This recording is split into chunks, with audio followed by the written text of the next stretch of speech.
Roman art. Ancient Romans.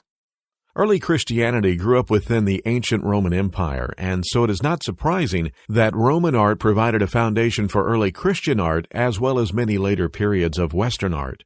To better understand early Christian art as well as art styles such as the Romanesque period, we need to have some basic knowledge about Roman art. The ancient Romans were highly influenced by the ancient Greek art that came before them. They copied many of the styles and techniques of the Greek artists.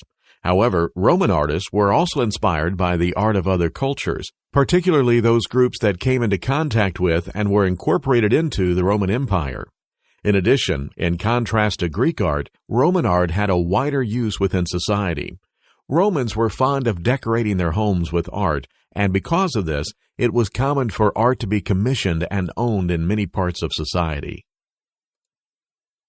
One of the major developments during the Roman Empire was portraiture. The idea of creating a portrait of an actual person wasn't new.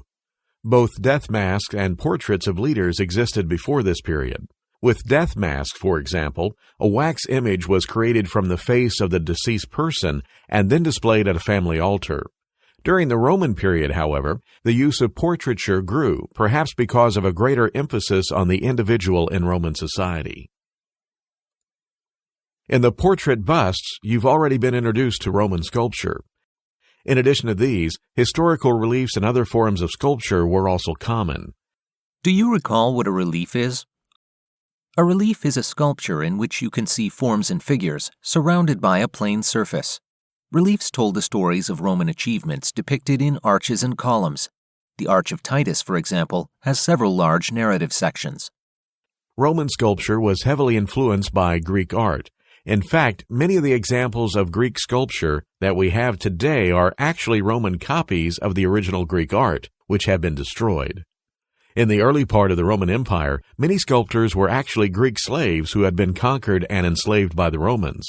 This helps explain some of the common characteristics between Greek and Roman sculptures. One important type of Roman sculpture was the historical relief. Found on arches and columns, these reliefs told the stories of Roman achievements. The Arch of Titus, for example, has several large narrative sections. This detail from the Arch of Titus shows a procession celebrating the conquest of Jerusalem by the Romans. The soldiers in the relief carry the booty they've collected, including the candlestick in the middle. Although the piece has deteriorated over time, we can still see some of the important aspects of the sculpture, including the drape of the soldiers' clothing and the movement of the figures. Another important Roman relief sculpture is the Column of Trajan, or Trajan's Column. This column is almost 100 feet in height, and a narrative relief winds up around the column.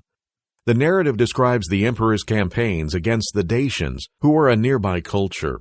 Creating a relief on a column like this meant that the sculptor had to use techniques that were different from normal to create this winding image. One issue was that the reliefs couldn't be too deep or they would cast shadows on the reliefs around and below them.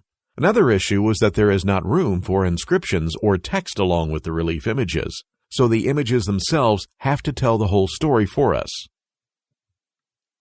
In looking at the image of Trajan's Column, can you think of any problems you might have if you wanted to look at the story on this narrative relief? Although the sculptor did a great job of solving some issues, it would be very difficult to actually look at these reliefs. First, you would have to walk around and around the column. Then it would be more difficult to see the narrative details as the reliefs travel up the column. It is hard to see much detail in the reliefs above the first few panels.